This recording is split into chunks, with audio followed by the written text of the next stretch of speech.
dice. You never know if it could change your life. Take a chance, you're neither wrong or right. You never know if you don't roll them dice. Hello, Matt. Well, howdy there, partner. Howdy to you too, Matt, and howdy to y'all on this very special Southwestern-themed episode of Dungeon Master of None. I'm your yeehaw cowboy master, Rob. I'm just a simple cowpoke myself, Matt. And y'all aren't strangers to these parts, so mosey on over to the bar, pour yourself a glass of elf whiskey, and we're going to build some adventures. We are going to build some adventures. Are there any games that, surely there must be, they call you like a master of ceremonies rather than all the Powered by the Apocalypse games that's right, they call use MC as MC. opposed to DM. What's the guy who? Well, never mind. Sorry, I'm getting sidetracked thinking about rodeos. Anyway, back to the subject at hand. Matt did a episode where he talked about starting adventures and what makes a good starting adventure, and we've talked about this and danced around this at length. We designed our own starting adventure of sorts in one of our very first actual preps, the Celestial Job, which remains, I think, a pretty darn good opener, but for reasons which we'll discuss, a little too much, a little inaccessible. So we wanted to take another crack at this. Yeah, no, that a lot of adventures and modules out there that are, designed to be like pretty easy. They're just not quite at the level you need for starting a new campaign, especially if you're a new dungeon master or if one of your players is completely new to the game. You want things just a little more accessible. Not necessarily generic, but a little more accessible. And we're going to try and do that. Like, I think we want a starting adventure that, is fun to play, but like you could put it for like whatever grand designs you have for your campaign, you could maybe tack this one on to the beginning and then go from there. Yeah. I think about this a lot because I've run a lot of games for new players and first-time players, and they all usually go fine, but there's definitely something missing from every one of the starting adventures that I have tried. And Matt, you went over this at length in your episode, and I agree with everything that you said. A lot of them get real close, and there are a couple that I really like, but to hit all of the important points and really introduce players to what D&D is and what they need to know to play it is harder than it sounds like, I think. Yeah. Yeah, especially with a lot of the campaigns often starting with like a festival, which I like for experienced players, but maybe not for new players. Like, go around and have fun at the county fair can be like a little bamboozling if you're like, if you're still asking the basic question, what happens during this game, right? Sure. Or if you're like, what do I do? Or how do I do things? Which is a question that many players have when they're starting out. Setting them loose in a town or a festival or whatever does not help them understand what it is they can or should be doing with their time or their players or their characters. Cool. So let's like start brainstorming some ideas we have for a starting adventure. I'm going to put something out there. You don't mind, would you just go over again your list of criteria, which I agreed with? Yeah. Just like for reference. Here are the criteria we are holding ourselves to, and listeners should hold ourselves to. It should be easy to run. Like, it shouldn't take more than a session, 2 or 3. It should have strong elements of fantasy. No fighting, only bandits and goblins. Yep. The objective from basically the first 5 or 10 minutes should be clear to the players. Like, okay, you have to kill this person. You have to rescue this guy. You should have to go and get the doodad. It should involve at least 1 or 2 interesting decisions or debates among players. Should be a little bit of mystery, nothing like confusing, no Columbo shit, but like, hey, what is this? And then, provide a kind of an interesting stage for people to continue. Last but not least, we got to make sure a lot of opening adventures only hit one of the 3 pillars of Dungeons and Dragons. And we want to try and hit all 3, which is combat, social role-playing, and exploration. Yeah, and one thing that I want to be aware of and want to highlight early on is that it may sound basic or even boring the way that we're approaching this, but increasingly I think that the starting adventure for a D&D campaign, especially if you have brand new players, should be as bog standard a D&D experience as possible. And I want to do that and still make it interesting, which is kind of the challenge that I'm setting for myself and setting for ourselves, is to, because we can create a wacky, wild, fun, unique starting adventure, and we have, and I hope to do some more of those. But if you're a first timer and you're expecting to be, I'm a dwarf with an axe and I go into a dungeon, which I think a lot of people still are, you should present that type of play and then expand it, right? Start narrow and then open up so that after your starting adventure, you can go anywhere you want. But I think that trying to model the D&D theme, experience, and setting as closely as possible while still be engaging is the challenge of a starting adventure that I still don't think any of the existing ones do quite a good enough job of doing. Yeah, it's working on your fundamentals. And Yep. I think the best way to design this is maybe with kind of the end in mind. Like, what do we want the players to do? What do we want them to accomplish? Where is this adventure probably going to end up? So, like, what is our objective for the adventure? AKA, like, what's the villain or challenge to be overcome? And let's start brainstorming there, maybe. Okay, I like that. Let's start at the end and work backward. So, I suppose we are starting with our boss, our final encounter, possibly our villain, though it doesn't necessarily have to be the villain.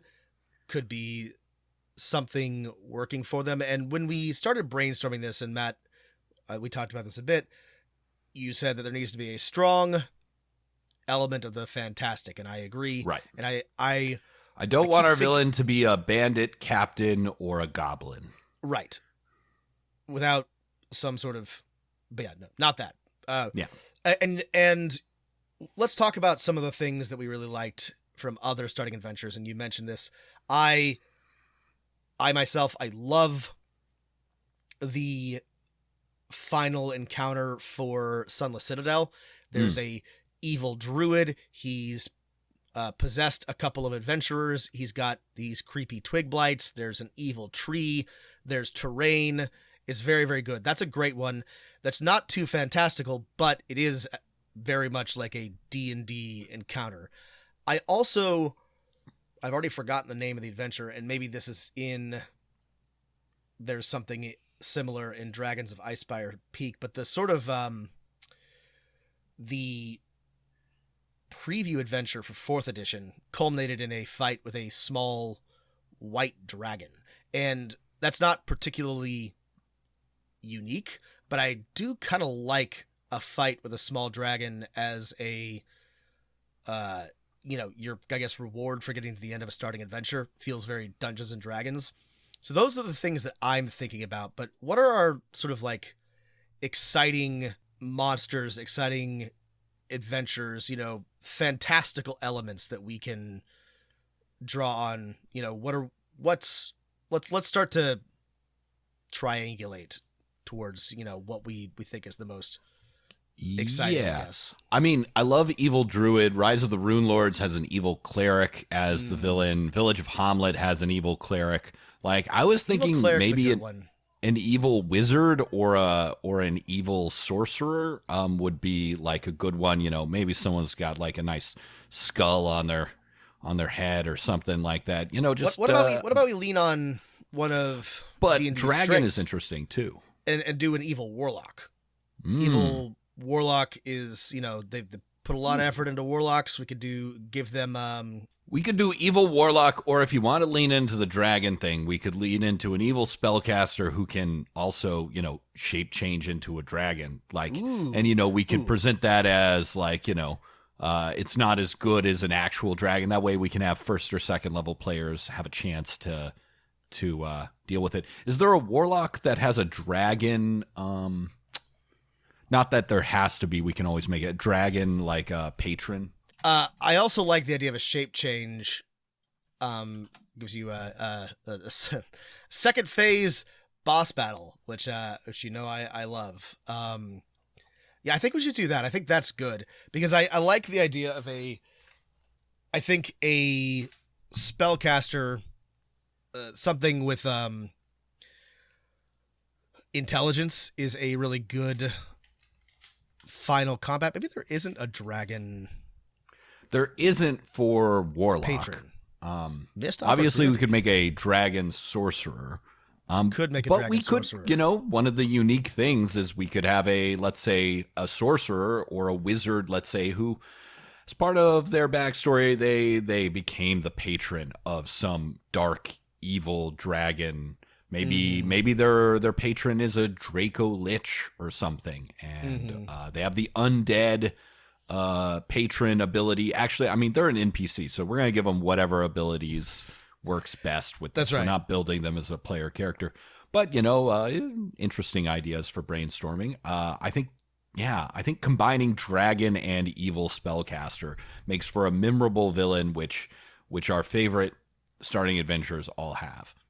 I think that's a good place to start. So we're gonna have a dragon themed spellcaster who can transform or shape change in a limited fashion into a dragon or dragon-like creature. Can we do this legally? No. Or are we going to have to bend the rules? Yeah, let's see. What is the... Not that I care, but it would be better if, yeah. Let's see. Well, we don't need to get too in the weeds here. That's right? true. That's true. We're still brainstorming. When we come back to this villain, we can decide, do they have the special potion that lets them turn into a dragon, or maybe they have a potion of polymorph that lets them turn into a wyvern or something, right? Okay. Wyverns are beasts or something. Yep. Or a drake or something. Something like that. Perfect. Okay, well, let's leave that aside. Okay, so let's call it a sorcerer or warlock. We'll pin that down. Who has draconic patronage or draconic bloodline and transforms into a dragon at some point, or dragon-like creature. That's good. I like that. Okay, yeah, you're one of the things is like, oh yeah, I love those adventures where there's an actual dragon at the end of the dungeon, like really laying it out there.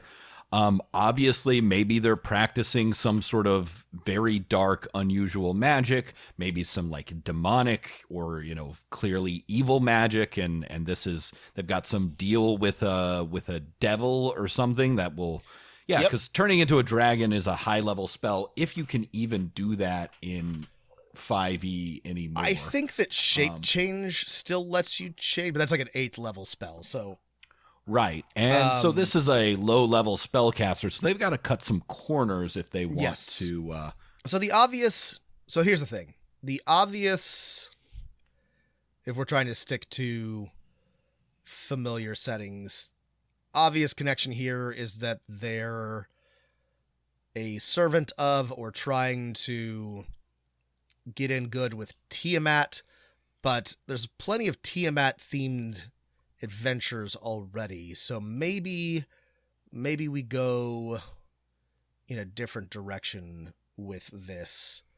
There are plenty of draconic powers and other draconic entities that could be responsible for this or could be called upon for this type of power. Before we pick their who they are serving, why don't we pick their either motivation or what they're doing that maybe helps us flesh out how this adventure kicks off? Like, did they steal something? Did they kidnap someone? Did they do something that has caused the players to get involved? If so, what did they do? And why are they doing this? Okay, I like that. So, let's see. For motivation, this is key to one of our primary goals and pillars is, what do they want and how will thwarting them meaningfully, or how will the player's decision here to thwart them or not thwart them make a difference? I have an idea. Okay. You know that I love a complicated villain. So, what if the villain in question is actually trying to save our starting village? The starting village is threatened by, for lack of a better term, some sort of climate or ecological emergency, right? It's a swamp that is being overrun or maybe flooded, or it's a mountain village that's going to be destroyed by a volcano. And in making a pact with this draconic entity, it might just be if it's a swamp, like ancient black dragon, or if it's a mountain, an ancient red dragon or something, they are buying protection for the village. And in order to do so, they have to sacrifice lives, or many lives perhaps, steal things for the dragon's hoard, etc., so on and so forth, that they are doing this with wanton disregard for the individual lives in their attempt to save their sort of home village. Okay. Yeah. So, and then that's something that's pretty easy to forefront. The players arrive to the village. It's a coastal village. The sea is encroaching or something like that. Something right? like that. Yeah. Half of the village is up on stilts, and someone says that, by this continent is like, or this coastline is sinking into the ocean in a couple of years' time. More and more houses get swept out to sea. It's harder and harder to put them back up. Soon there'll be nothing left, that kind of thing. I like the idea of like a fun fishing village or a village on the sea, and that way you can always go inland, but you can also always like get your players on a boat and go somewhere else. Yep. If you don't like this spot. Yeah. I do like a coastal village. Okay. Yes. Okay. Let's see. Which of the dragons are the? Okay. So the dragons have like powerful like lair abilities to like shape the terrain out of them. So like what you're saying is like if this person could successfully truly, become a dragon or something like that, they could, reshape the coastline, send the waters back or something like that. Something like that. Yeah. Yeah. Okay. They could even be trying to turn into maybe not an evil dragon, right? Because I was thinking, let's see, black dragons are swamps. But it's one of the chromatic dragons that is like oceans. Might be bronze dragons. I think it might be. I was just thinking about it. I think it might be. We just reviewed the Dracononomicon, so we should know, but it all kind of slides off my. Yeah, I was literally just thinking about Fizban's treasury. But yeah, there's a. Let's see, bronze or copper. Yeah, bronze favor coastal environments. Yes, perfect. Just at home in the water as the air. That's right. Okay. So this person, our villain, our warlock or sorcerer, is trying to... Ooh, how about this? A bunch of children or people from the village have gone missing, and one more gets kidnapped when the players get shown up. This village maybe used to have a bronze dragon protector, and that bronze dragon, as bronze and chromatic dragons are wont to do, sometimes falls in love with humanoids, and there's a bunch of people in the town that have the bloodline of that dragon.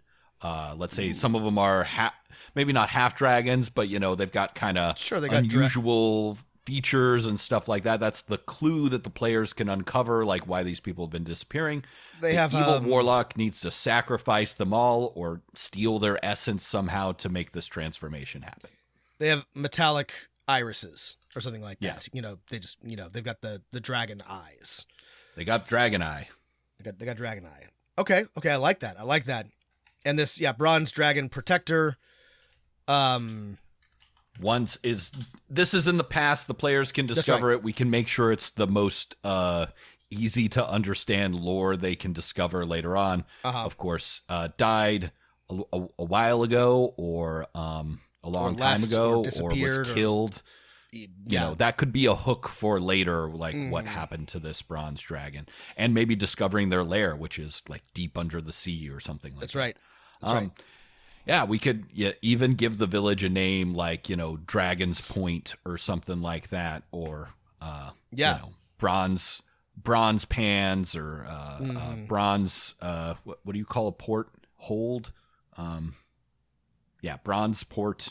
Bronze coast, you know, dragon port, water deep dragon port. We'll come up with something like that. But yeah, this is good. This gives us a name and a place and a theme. Okay, all right. So let's say the bigger mystery to uncover, which the players can, if they ask around, is people have gone missing. Right when they show up, Timmy so and so has been captured by something evil, and the players have to go get them. Okay, I had an idea for this, Matt. Yeah, okay. Let's switch from villain and big picture stuff to maybe opening. No, and I think the two most important things to figure out are the hook and the, I guess, finale, the villain. So I'm glad that we've got like sort of like a rough outline for the villain. So the hook I've been thinking about a lot, and you mentioned a lot of really good things on your previous episode. A lot of them had to do with, I mean, it's a cliche, but a kidnapped child is great, is a good hook. If you're a good player, you want to save the children. If you're not so altruistic, you take someone offers you money, right? It's easy to get the whole party to say, yes, we should go find this child. Now it works because there's, at least for this first adventure, no debate about what you should do. It helps you not get stuck and spend your first time playing Dungeons and Dragons arguing about what to do for an hour, which is fine if you've played the game a lot. It's not fine if you've never played. So I agree very, very strongly with this. The hook should be as inarguable and as simple as possible, as should be sort of like the starting location. So this is where I think I would like to try to maybe like add a little, you know, keep it as simple as possible, but add a little bit of like spice, texture to it. Let me know if you think this is too much. What if our players, in sort of like the opening tavern scene when they arrive at the village, meet two charming, dragon-eyed twins, a boy and a girl, and, you know, make friends. They say, "Come play with us," etc., etc. No, adult twins. They're friendly. They're charming. They invite them to drinks. Wait, there are adult twins? I thought they were only children. Learn something new every day. What a wonderful world we live in. Okay, adult twins. Tell me more about this. Friendly, charming, perhaps romantically interesting, and then they are kidnapped or go missing. And then that's our hook for the players to get involved. Same thing, but rather than, you know, it's a generic person you've never heard of. It's somebody you have a brief, pleasant interaction with. Just a thought. It does put more pressure on the my DM. head is only filled with the Bud Light commercial. And twins! I should have said twins. I should have just brother and sister, whatever. Okay. Okay. How about this? Right. I'm just thinking of ways. Look, we've talked. So here my thought process. They own the tavern the players are at. So like the opening scene, you arrive at a tavern, let the players take a drink order, and then whoever is in the back is kidnapped, or whoever goes outside to take care of the horses is kidnapped. Exactly. It's that simple. Here's my thought process. Like we talked about. For the most part, these starting adventures lack NPCs with any texture whatsoever, any sort of, you know, real social interaction. Like the Delian Tomb is so close to being perfect. It's just like very thin on roleplay. And that's the hardest thing for a new DM to do and the hardest thing for a new party to do. So I'm trying to think of ways where we can easily add some things that aren't going to require a lot of everybody, but improve that part of it, because this is one of our pillars, right? And we want to make sure that there is an opportunity to exercise in each of these zones. So anyway. Okay, I like that idea. Yes, I think we should add to that, why not kill two birds with one stone? If we're going to go with the cliche of players starting in a tavern, and I think people kind of want that. I don't think we should, I think we should do that. We should not complicate it, right? There's it's no easy reason to change if you don't like it. We can just make the twins the owner-operators of the tavern, the Gemini, That's right. Gemini Eatery and Steakhouse. Love it. And yeah, that's where we start from there. They're small business owners, they're entrepreneurs, they're job creators. That's right. Everybody likes them. Love it. Okay. It's a Lauren Boebert style open carry tavern. You can take wands in, you can take your swords in. There's axe throwing in the back. You can get a craft IPA and throw axes for fun. Get dragon poppers, unlimited apps. Yeah, no, it's maybe instead of that, it is a chain tavern. They're owner operators of they're franchisees. TGI Fridays. Thank God it's fantasy. Get your unlimited dragon poppers at TGIF. Okay. I would love the idea of a fantasy Applebee's where, you go in and there's like plastic halberds and pole arms on the wall, and I love good that stuff. Yeah. Okay, so sure, we can build some interesting NPCs for there. We got the dragon twins, and basic social interactions. The players can take the orders. I think we can build like kind of an interesting town, right? Maybe it's half on stilts, it's half not. Yep. What kind of industries are here? There's fishing. Maybe there's some alchemy from the rare things from the sea. Maybe some salt pans, some farms in the classic back. Stuff. Yeah. Put in one church or a shrine. Like then there's maybe a weird shrine to some kind of storm or pirate god. There's a shrine to the bronze dragon, an unusual old shrine, and then there's a standard church of Waukeen or something. I don't know. One of your Umberlee, maybe both. Yeah. I don't know. Standard god. Standard god, more friendly god. And I think we should add, how about this? If we've got an evil sorcerer warlock, how about we add a wizard's tower in the middle of the town? There's an old wizard who lives there. It's an interesting thing. If the players are like really weird, they're like, we want to talk to the wizard before we go. Sure, why not? I don't know what's in that wizard's tower, but let's put a wizard's tower in there. How does this town get its? Let's see. I could have some really cool piers. We can work on the town a little more later. It's not as the most. I love this. Thing. I don't want us to stop. I only want to highlight that this is similar in a lot of ways to Saltmarsh, which is not a problem.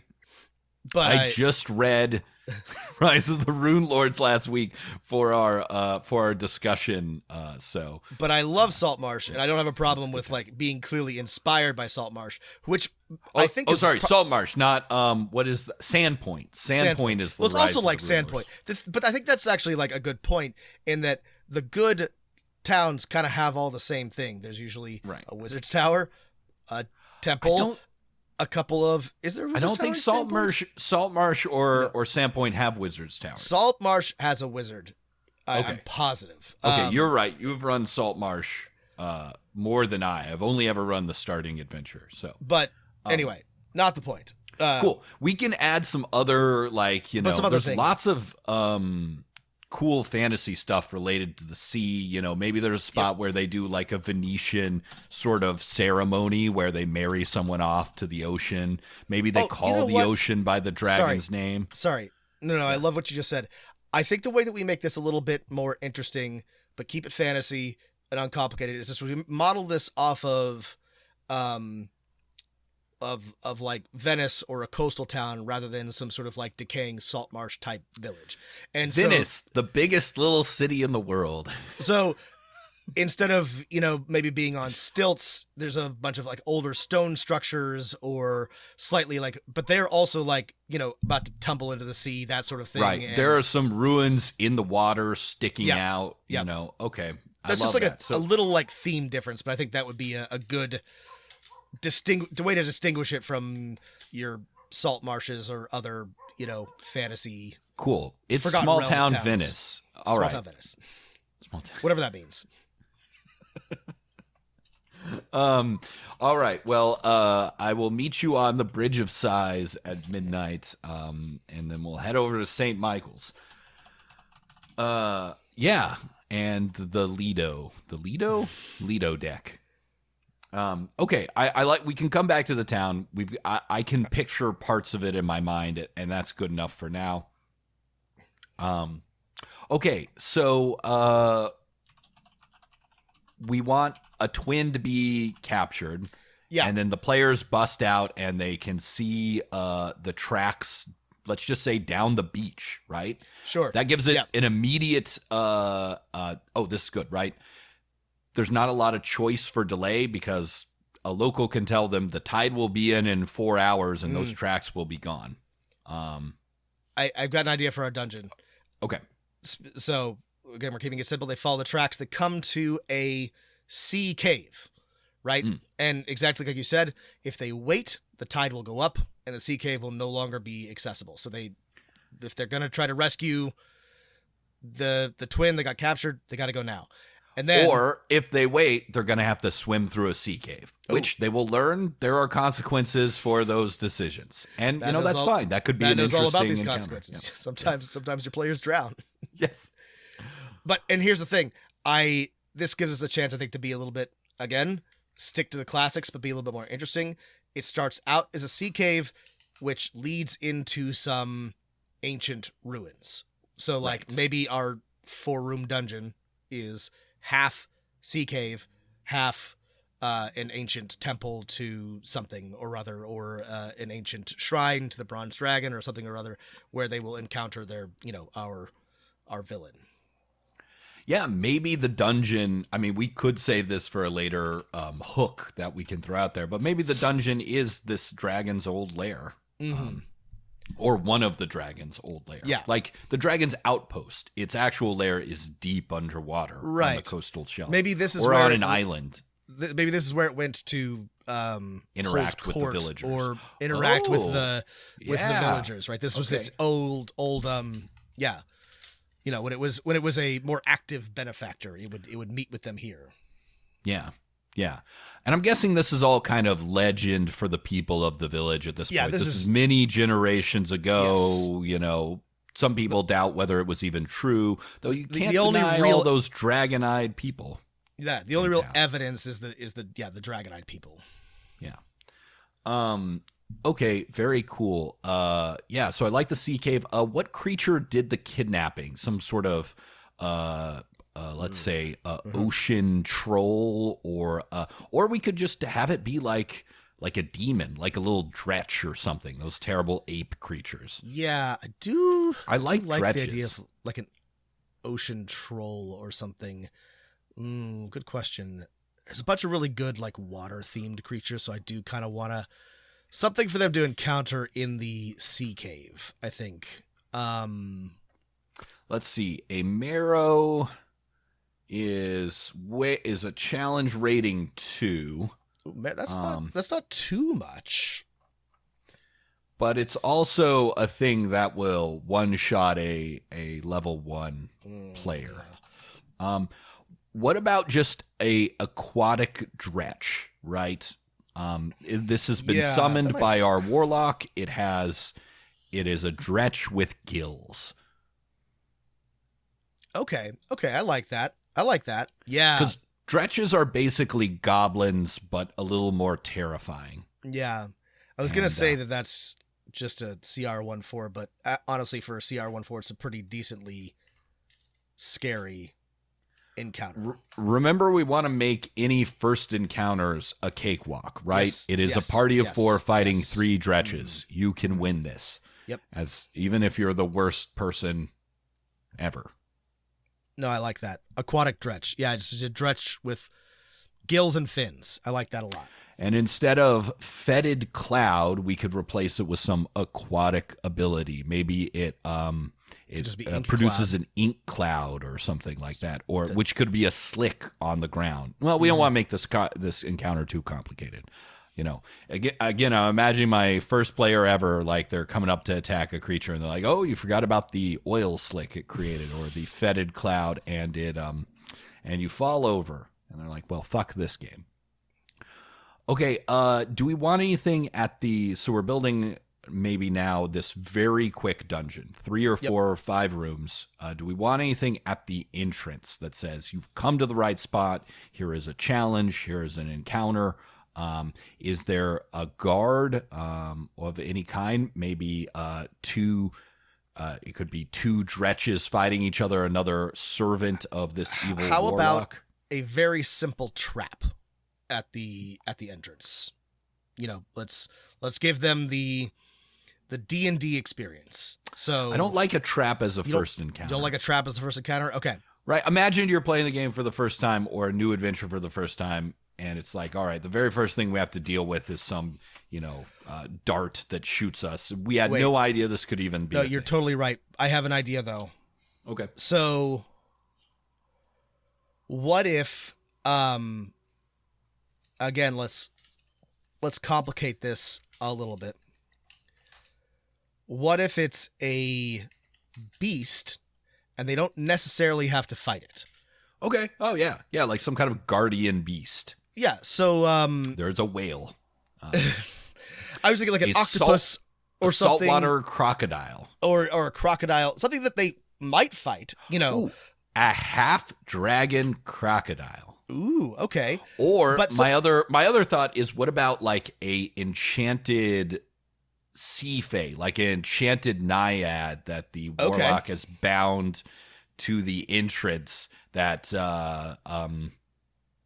that might be a little too complicated. We could maybe add one of those later in the dungeon. So hear me out about the animal. So, or even if it's a enchanted or mystical animal, is that I think that it's you and I have found that players are more and more often willing to and wanting to talk or find alternatives to just, sheer violent combat. So giving them something, especially with cute animals, so giving them something, even if it's a croc, that they can either use, speak with animals, or sneak past, or I don't know, bribe with a fish or something like that if they get clever, or they can just fight it. There's something that they can just, if they want to, just fight. But if they are feeling clever, we can reward them by giving them a way around this particular foe. And I think, like a croc or an octopus. A croc, an elephant seal. An elephant seal. Do the players really want to be like, all right, we're spearing a beautiful elephant seal to death for our first encounter? I do love that. Yeah. Croc, elephant seal, octopus, or giant frog. Let's see. Or a giant. We could go back to the Tomb of Hommlett, something the players feel that they could, easily outwit if they want to, but won't feel bad about killing. What about a giant crayfish? We go back to the Village of Hommlett. Okay. I love that giant crayfish. Okay. I've died to that giant crayfish. I would kill a crayfish. I would not try to. A giant crayfish, I would bludgeon to death and I would bury the body. I cannot think of anything more unsettling. But maybe some players would be like, all right, let's lure it out with some fish guts. Okay, let's go inside. Okay, I like that. That's good. It's not something that they have to fight. It's not like insanely like evil or hostile, but yeah. Okay, I like that. Yeah. That's okay. That's a throwback too. Yeah, I like that. I don't think there are 5e stats for a giant crayfish, but I cannot think of anything that will be easier for us to. No, we could just do a giant crab or any number of reskin any number of other. There are stats for a giant crab. I know. That's what I was saying. You just reskin a giant crab. Okay, cool. Yeah, I mean, this is actually a perfect encounter. Hit points 13, so it's going to go down in 2 to 3 hits, maybe 4. Its damage is not that bad. It can grapple a target, so maybe a little bit of interesting. Yeah, actually, this is a perfect first fucking encounter. Good job, us. Good job, us. Yeah, giant crab, giant crayfish with big clippy claws will be our. Why are we saying crayfish? Crawfish. All right. Is crawfish, crayfish? Crawdad? Mudbug? Crawdad. Okay. Mudbug. Yeah. Before the pandemic, I used to do a crawfish boil every year. Here in my part of Texas, you can get them like imported from Louisiana, and it's a lot of fun. Rob is obviously not a fan of eating weird monsters. Oh, no, I love to eat them. Oh, you love to eat them. I love to eat them. The thought of one that is like human-sized makes my skin crawl. No, they're great for eating. There's some creatures which I like just fine at the size that they're at, and as they begin to get larger, I get distressed. And it's generally the more like limbs they have, the more likely I am to get upset if they get bigger. I just watched the new Jurassic Park movie. It was just god awful. But the majority of the plot was focused on something that's definitely not in any of the trailers, which were horrifying, like dog-sized giant locusts. Oh, gross. I hate that. You would never guess that, would you? That like, giant locusts are going to be in a Jurassic Park film? No, I would not have guessed that. Also, the moral of the movie was that actually genetic engineering is really good. And humans and dinosaurs should coexist. No more. Like dinosaurs had their chance, and natural selection selected them for extinction. No, it's like, no, we should coexist with dinosaurs. We're done with we're done with you were so preoccupied whether or not you could. You never stopped to ask yourself if you should. Now we're on to fuck that. You should. You always should. Don't even stop to ask. Don't stop to ask yourself. Have fun with it. Yeah. Just have a good time. Dinosaurs. They are our friends. Nature now. finds a way. Yeah. And it's good. To make animal friends. That does not surprise me at all. This is neither here nor there, but like how hard it is so hard to fuck up a dinosaur movie. Like all you got to do just put the dinosaurs on screen. Like don't. Right. And yet this most recent batch of Jurassic Park movies is just so god awful. I don't know how they do it. It's so hard to mess up. And yet anyway, what were we talking about? One of the players is going to show up, hold their hand up to the like Jedi style to the crayfish, and like Chris Pratt use their magic powers to charm. If they want to speak with animals on the crawdad and say, "Don't food over here, please, friends." That's awesome. Let them do that. Reward them for that type of thing. Interesting clue. The crawfish has some sort of eldritch mark on its forehead, which allows the evil warlock and his or her servants to pass. Yep. Okay, perfect. We can add all that kind of stuff in later. So, okay, we've got room 1. What about room 2? Do we want to branch yet? I'm thinking no. No, I don't think we want to branch just yet. Room 2 is the tunnels that will be flooded. Is there any clues or encounters in these tunnels? We can always come back to this, but no, this is a room that we can come back to. There should be something here, but I don't think this is a critical room. But yeah, this is where if they delay, they'll have to swim through, because this is where the tide is coming up the fastest. Okay, cool. Right. So we'll add a note here. If the players come here from T-4 hours to T-, I don't know how tides work. We can look it up. 10 hours, they will have to make a swim check and a constitution roll. Otherwise, they might come up gasping for breath on the other side and a little bit exhausted. There's not going to be a chance they can die or anything like that, but sure, it might have some consequences if they delay. Yeah. Okay. So we've got tunnels. Room 3. Room 3. So again, I'm just imagining a 4 or 5 room dungeon. I loved Colville's take on this. I think this is the perfect length. So I think this is where this they step out of the tunnels, and then suddenly the natural cave transitions into a finished worked stone. Yes, a worked stone, ancient temple, cool mosaics, pillars, flanked by statues of dragons on either side. Statues of dragons. Yep. As many clues as possible to what's going on here. Exactly. And then I would say it's time for a clear, you've got to fight something. Why don't we put the Dretches that kidnapped our twin here, right? Yeah. There's Great. like 3 or 4 of them. Sure. They hang out doing something, doing evil demon things. There's maybe they've drawn some demon stuff on the floor, and I mean, they will maybe immediately they are attack. Gnawing on the bones of previous victims. I don't know. We could just keep it simple. Yeah. Okay. Dretches gnawing on bones. They take a moment to react when the players get there. We have everyone roll initiative. This is a straight up They're fight. distracted, so there's no chance of the players being surprised. We keep that simple. Gnawing and fighting on Yeah. bones.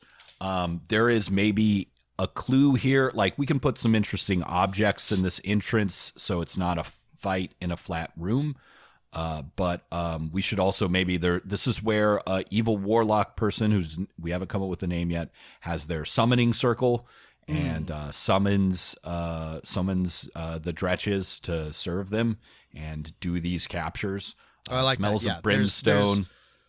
There's runes here. There's circles. There's magical implements that if the players investigate can start to put it together. Okay, that will be a flavorful thing. And so maybe in the old days, this used to be like the actual front room, right? Yeah.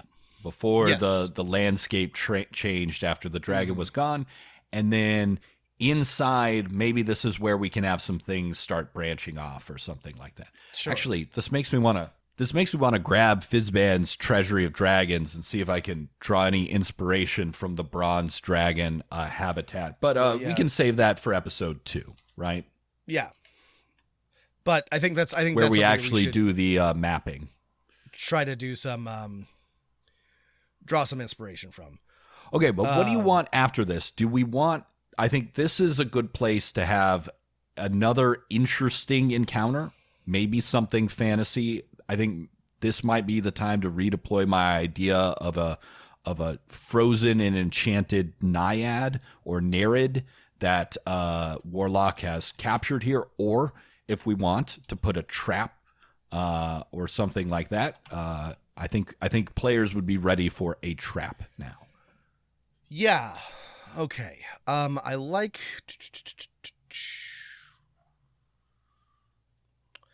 the idea of a naiad or a nereid or something. What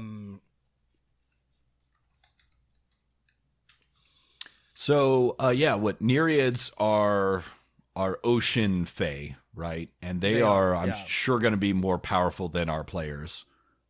Yeah, and that's I guess what I'm.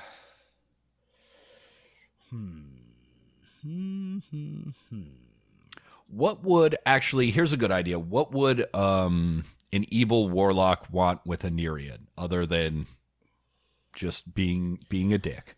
Or we could have, instead of a creature, we could have a magical location.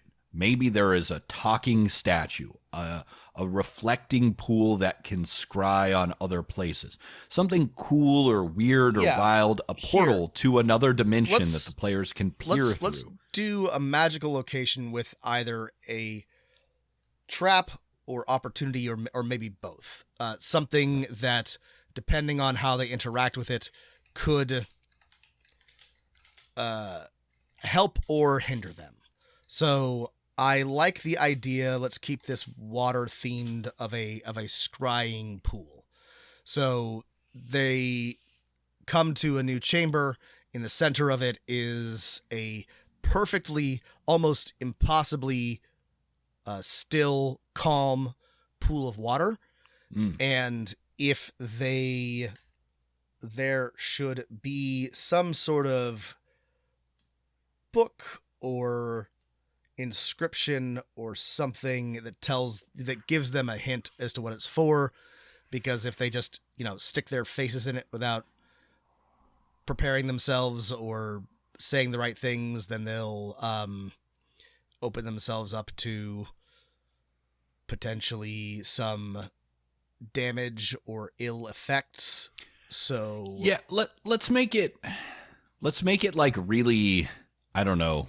I would rather get like weirder and mystical, more mystical than just a pool. Let's get weirder then. Ooh. Okay. Ooh. Yeah. I mean, it could be a pool, but it should be something very weird.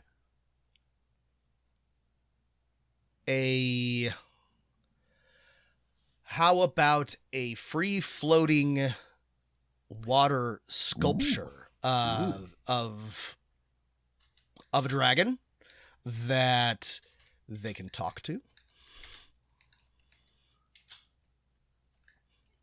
Okay, I like that. I like the idea of like a floating ball or sculpture of water. That's super magical and mystical.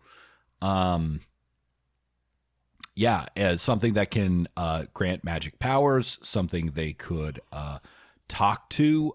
It could be like a programmed image or something like that the dragon left to answer questions while it was out doing better things. Shape water combined with programmed image or something.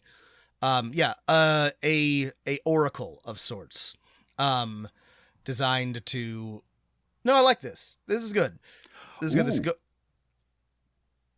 Ooh, what? Sorry. I was just thinking of like, okay, if the dragon was the guardian of this village, right? Maybe this was like its records room, right? Maybe the shape water is in the shape of the coastline and the oceans, and it can monitor things there. Maybe it's a powerful magic effect they could even use to change things there. Maybe it's the place where it monitors the citizens of the town and its descendants. Like there's a magic book or inscription or a family tree painted on the wall, like in that Harry Potter book, that automatically fills itself in.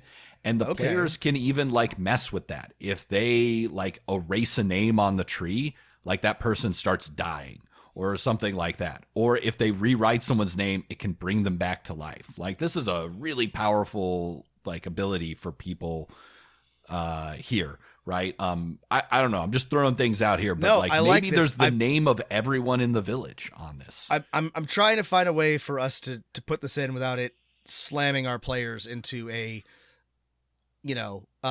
something. What we want is for it to be interesting and engaging, but for them they need to keep moving, right? So if they're like, I've encountered an incredibly powerful magical artifact that allows me to manipulate time and space and the coastline, then that's awesome, but we can't have them fiddling with that when they need to be rescuing our intrepid franchisee. Okay, let's make it more simple. Let's add, there's a cool water sculpture. There's maybe a fountain that the players can drink from that can heal them. And there is a, on one wall, there are a million little fountains with a trickle of water running into the pool. And each one has a name on them. And they magically appear, they're names of everyone who was born in this village. If the players drink from that fountain, they know where that person is.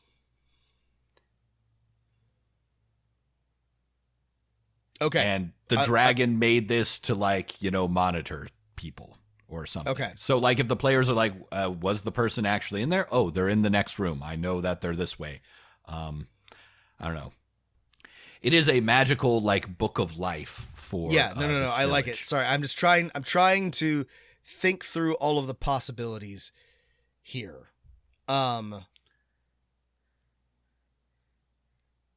And it's stuff that if the players don't want to interact with too much, the next door is on the way. Maybe even the players can hear things coming from the next door. Yeah. Okay, let's go with the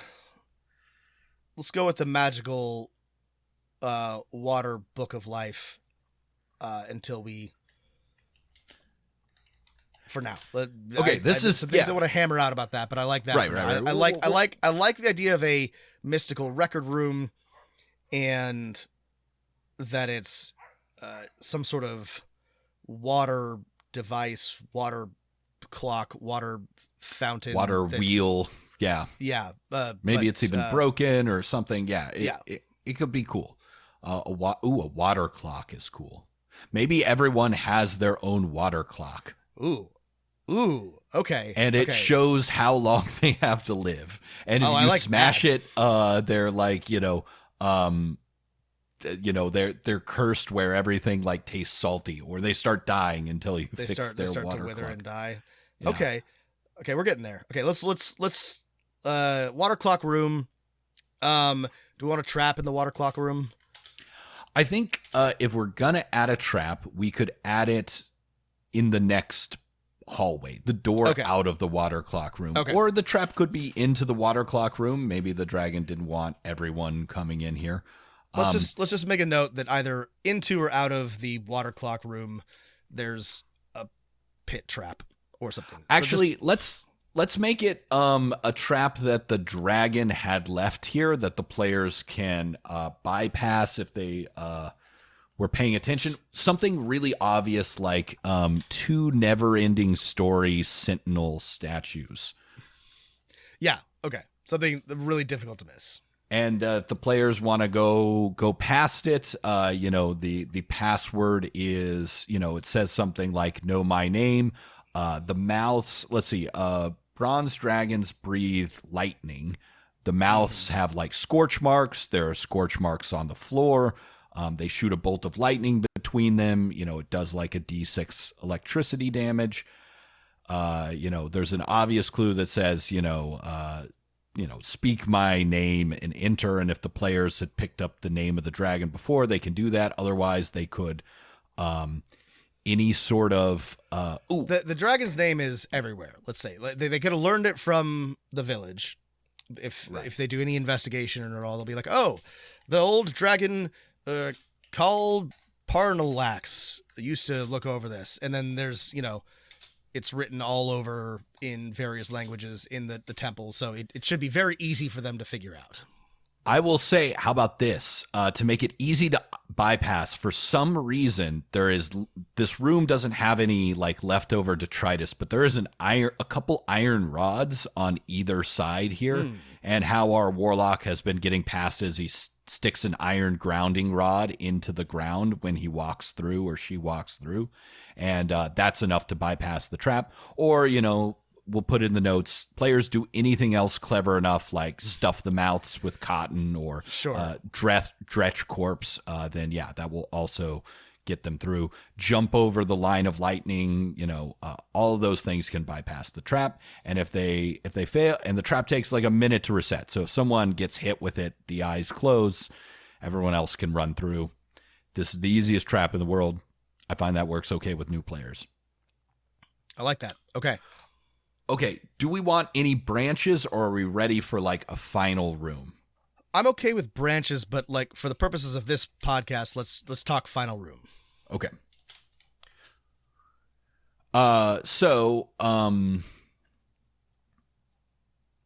imagining that our evil warlock person has turned what was once a campaign let's call it an audience chamber. Audience chamber of the dragon. Not exactly a throne room, but somewhere where the dragon could, presumably in human form, meet with people and plan things and have an audience. Bronze dragons love water. There's a cool moat around the throne. It's not like super deep. No one's drowning in it, but it'll make some interesting terrain. Maybe we do some more cool water features, waterfalls, or there's a waterfall back behind the throne. What about what has our evil warlock done to transform this room into a place where they can prepare and either kill and sacrifice or steal the draconic essence of all of the people who have this dragon's blood in their veins? Well, we're working on a theme, and I like our theme. What if let's break from the gruesome D&D tradition, and instead of, I don't know, some sort of sacrifice table, there's a drowning pool or a drowning box where, you know, the victims are placed, and then as they drown, our villain either steals their draconic essence or uses them to fuel their not so nefarious purpose, try to stave off disaster a little longer. I love it. Like, the magical ritual is you have to drown these people in a drowning box and then drink the salt water they were drowned in while doing a spell. It's super gross and weird. And Yep. Yeah. I love that. Yep. Okay. And obviously however long the players take, the drowning will still be going on. It takes a long time. Right. I mean, if we're going to be real dramatic, maybe like the second they enter the room, the kidnapped person is plunged into this box, like the old magician's boxes, like like in the Prestige, and then the players have to fight. Ooh, this is perfect. I love this. This adds just a little bit of complexity. Right. The players have to fight the villain and stop our damsel, or is there a male version of damsel? What's a Dane? No. Our dude or damsel? Dudesel.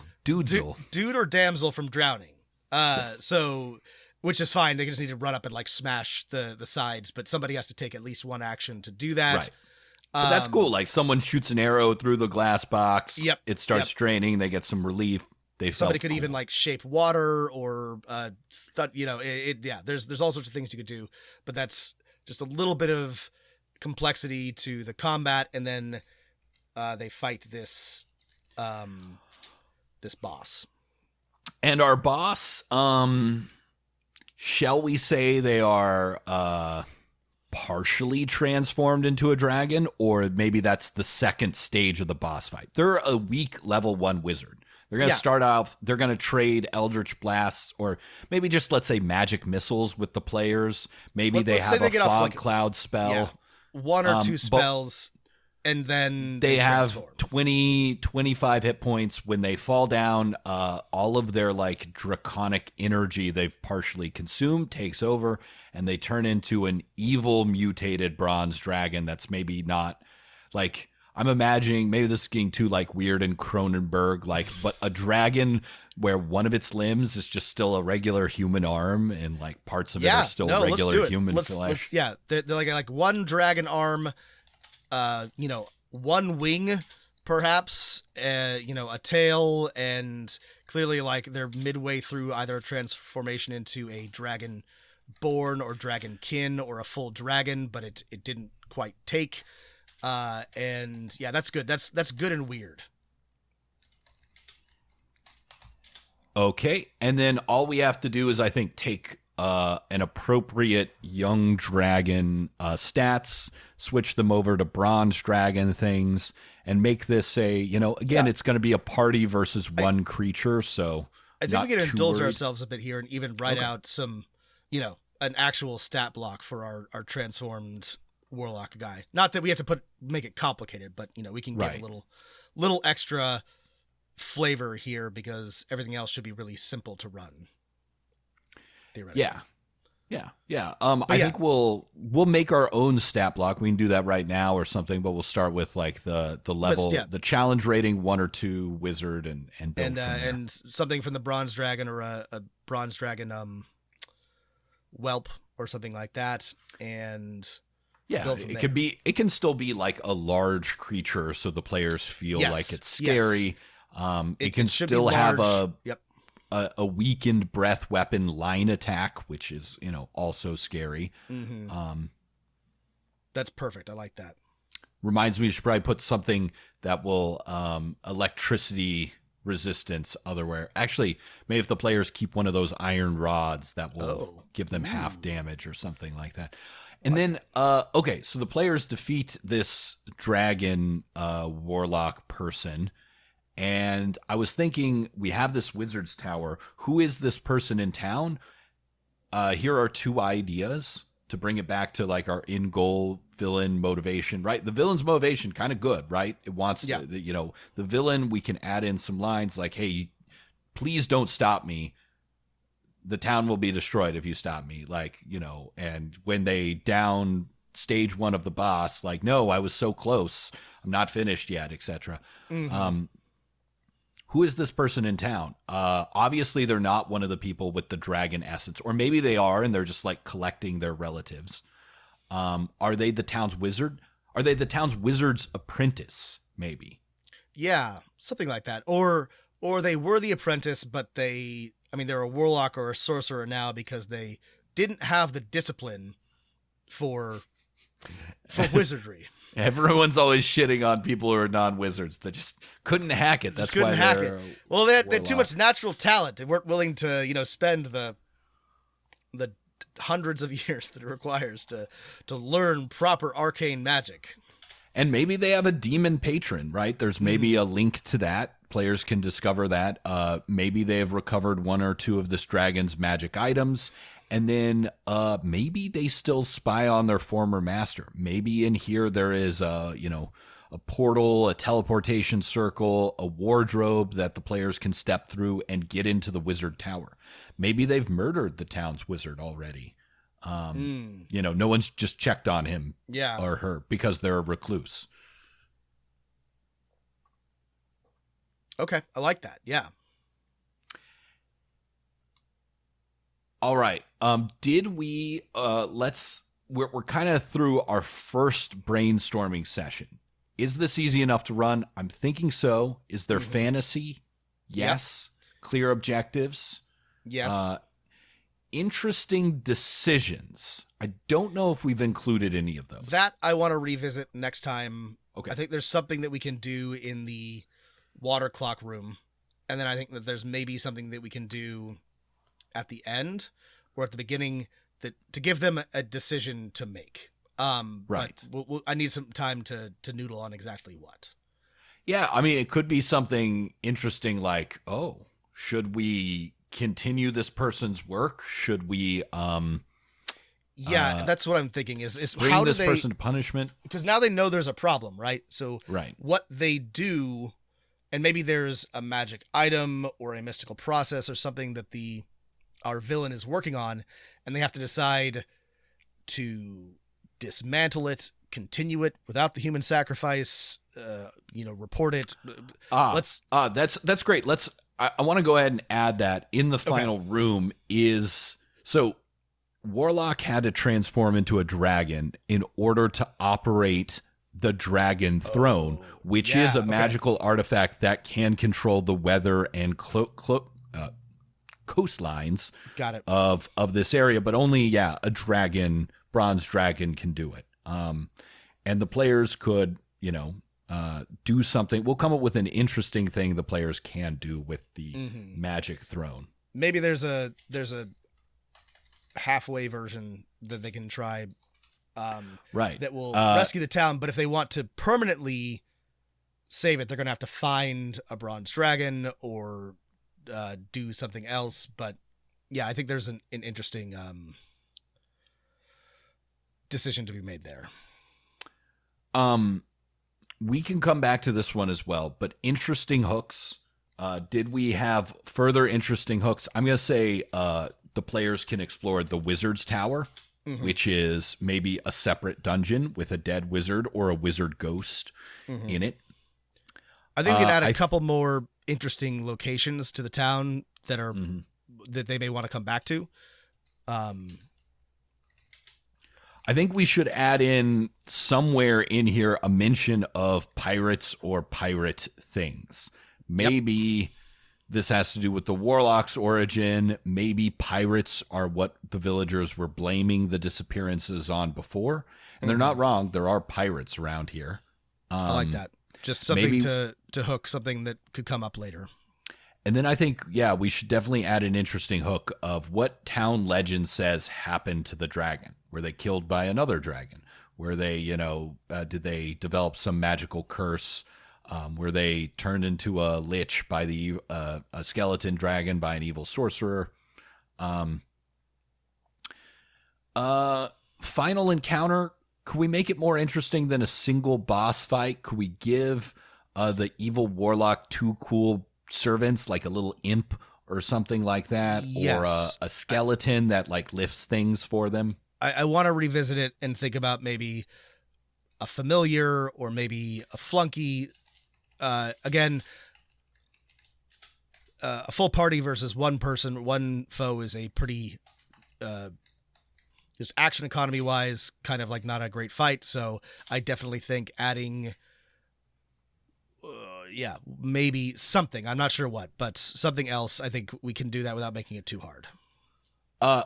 We could have a side room off this throne room full of skeletons of the other people this warlock is kidnapped, basically just doing manual construction, right? Maybe they're building the arcane engine for this person. The players can attack them or try and figure out some way to disable them or something. But I love, like, instead of using skeletons as guard, using skeletons as laborers or something like that.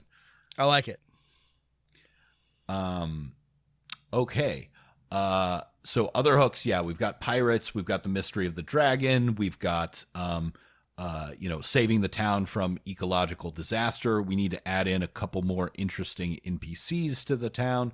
We need to give everyone names and flesh out their further motivations. But I love our villain. It's complex. A dragon wannabe warlock with a demon patron. Oh yeah, we can definitely have more interesting hooks with maybe there's a special sea devil. Sea devil. Yeah, Do you like that. sea devils? I do. Let's like come sea up with devils. a cool sea devil that is the patron of this warlock. And the sea devil absolutely doesn't want to save the town, but it's interesting. Ooh, I like it's that. trying to get the hooks into the warlock. The sea devil has what's the name of the pirate like devil? Davy Jones. Davy Jones is this warlock's patron, and Davy Jones has plans for this village. What about that? I like that. I think that's a great. Yeah, I like the idea of a sea devil and sea demons, sea devils as a theme here as well. An additional complication. Ooh. Now I'm thinking of a swarm of evil sea monkeys. They're all an inch tall, and they, like the kind you could get at the the kind you get in the demonic mail. Yeah, krill. But they're servant of this creature. We probably need to add in a magic item or 2. I imagine this warlock maybe just has a wand of magic missile.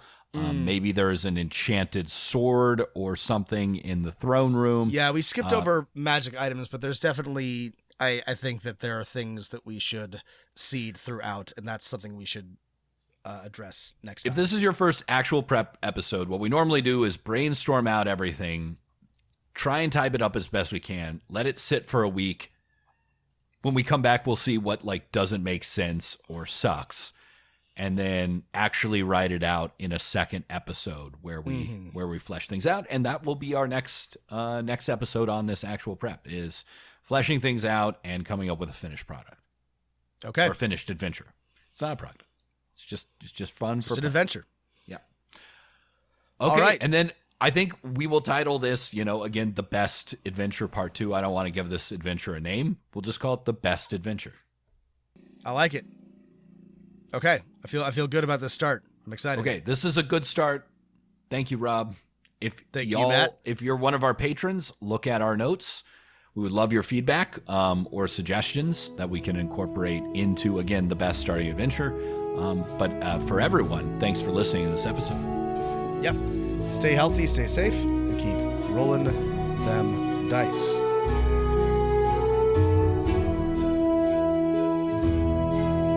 The greatest adventure is what lies ahead. Today and tomorrow are yet to be said. The chances, the changes are all